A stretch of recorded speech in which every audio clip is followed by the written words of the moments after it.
on. Because speaking of announcements, New Japan Pro Wrestling has just announced WrestleDynasty. It seems like after Wrestle Kingdom, which is slated to be a 2-day event, New Japan is going to be presenting WrestleDynasty, which is going to be a super show, which pretty much features every major wrestling promotion except for WWE. So this includes CMLL, AEW, New Japan Pro Wrestling, Ring of Honor, and Stardom. Wanted to know how you feel about this. How do you feel about WrestleDynasty? How do you feel about all these companies coming together to create this kind of super show? They got to do it. They only got 5 wrestlers left in New Japan. Yeah. It's the same thing you said earlier. All the American talent or overseas talent from Europe, they end up, cooning and taking the bag from AEW. But I don't know what's the white cooning. I'm sorry. But they end up going over there. That's cool because again, New Japan, love them, but ain't nobody over there, and everybody that's over there old. So Ibushi old, Naito old. I mean, the list go on and on. So it's like, cool, yeah, just that's fine. I mean, I can't do no 6, 7 hour pay-per-view every day like they usually do.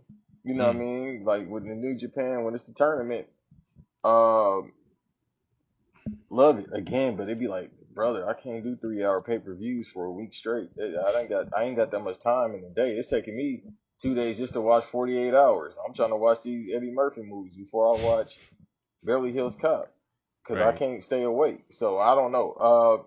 But no, it's cool. Get some money. It's gonna be entertaining, and God bless everybody that gotta take them flights though. I gotta take Yeah. one later on this year out there. That's 18 hours, brother. I'm like, Yeah. I don't know what I need. Maybe I need to be like Drake and pop beans, but you see what's the results for him doing all that on that picture show today. Popping beans is crazy. But to kind of What do you piggyback off do what you on a 18-hour flight though? sleep. I've been to Japan before, so I've done it. Like it's no joke. It's very very weird to be on a flight that long, especially when you're not used to flying for even more than like 5 or 6 hours. It's one of those like you just kind of have to stay where you at. It's not really a pleasant experience unless you're flying first class, so that's Right. something to probably consider for them as well. But as far as the show is concerned, Wrestle Kingdom is supposed to be 2 days. WrestleDynasty is supposed to be the third day. So it's Wow. like it's essentially a weekend of WrestleManias. Like I Yeah, think but it's a little six bit hours a day.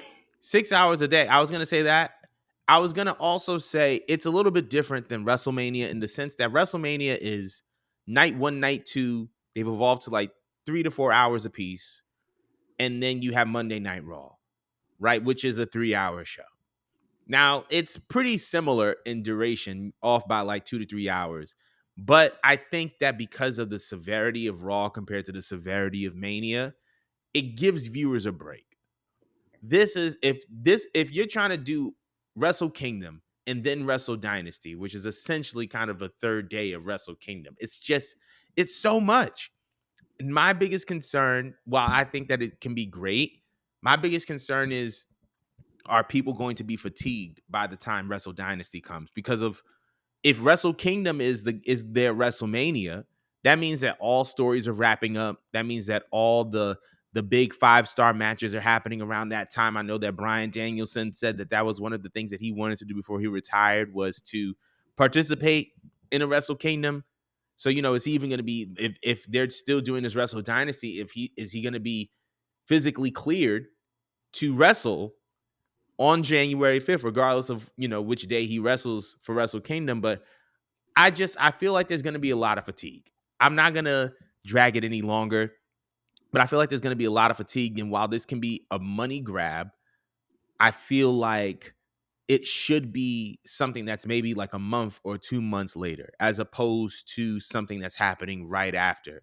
But then again, I think that the point is for this to be in Japan, and I feel like if you want to kind of engage with the people that are already there, it's probably best to do it around Wrestle Kingdom time because cats ain't going from America to Japan all the time. But anyway, let us know how you feel about about this Wrestle Dynasty. But we're gonna be moving on. So this past episode of AEW Dynamite, we saw two major heel turns. One was Hangman Adam Page. The other one was Maxwell Jacob Freeman. better known as MJF.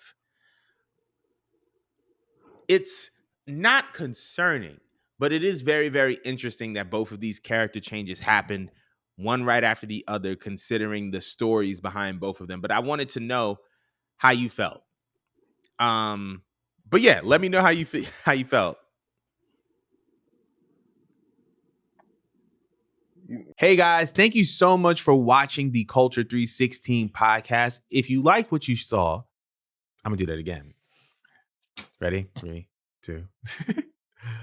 Thank you guys so much for watching the Culture 316 podcast. If you liked what you saw, be sure to like, comment, and subscribe so that you guys can stay up to date with all upcoming videos and events pertaining to Culture 316.